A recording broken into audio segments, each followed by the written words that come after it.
Episode 3 is here. It's 4 p.m. fill time, your fill of the market this week. I'm joined as ever by my younger brother and Savannah's AD. Sam, welcome. Thank you, Jack. It's a pleasure to be here. Indeed, it's been a big week in the markets. So what we want first is for you to talk us through what happened.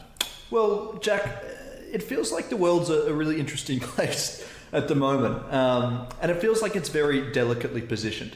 And I think some of that anxiety is being reflected in the market. So let's take a look. Now, as you can see on the chart here, the ASX was the hardest hit this week, dropping nearly 3% as at the time of this recording.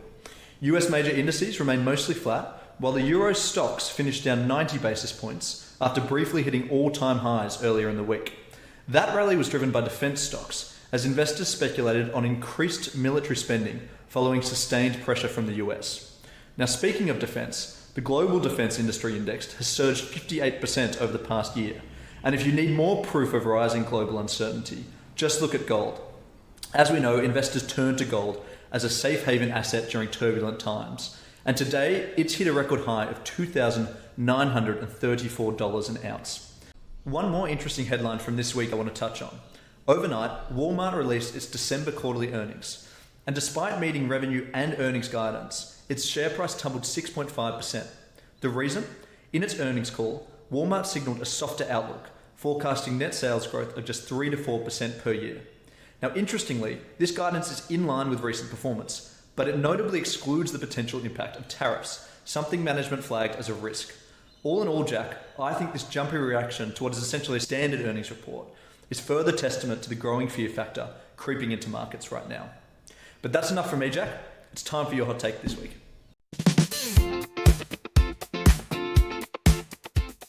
Well, hot is the operative word this week. If you'll excuse my pun, my take is that it's a terrible investment climate for climate investing, particularly renewable energy focused funds. Sam, my assessment is that this has been the trend for quite some time. Much like the NFT and crypto bubbles, there have been a plethora of solar, wind and other clean energy projects that have failed spectacularly, having largely recorded very poor results and metrics that, of course, could not justify the enormous hype that fueled huge investment and valuations in this specific space.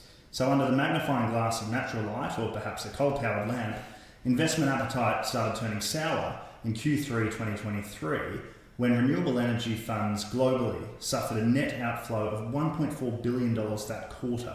That was followed by a record net outflow of $4.8 billion in the first quarter of 2024.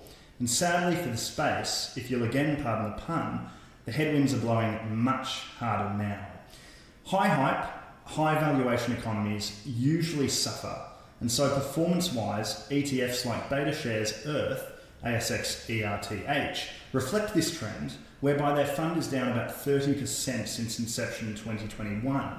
I think that's about 7% or so loss per year on average, is about right. So that summarises the state of play.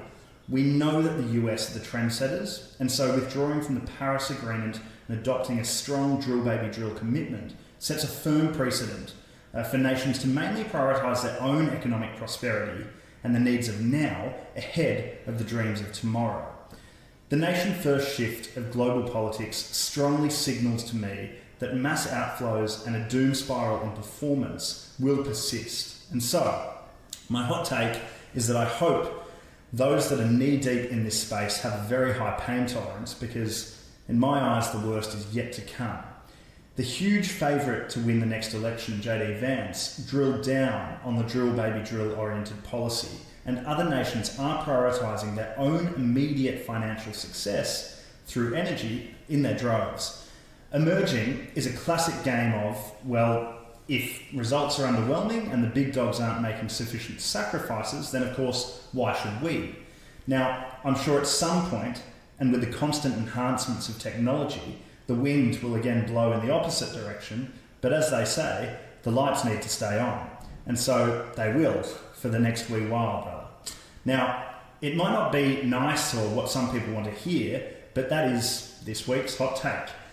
In what I hope might be a more uplifting final flourish for episode 3, let's hear your eagerly awaited segment, Sam's Market Insights.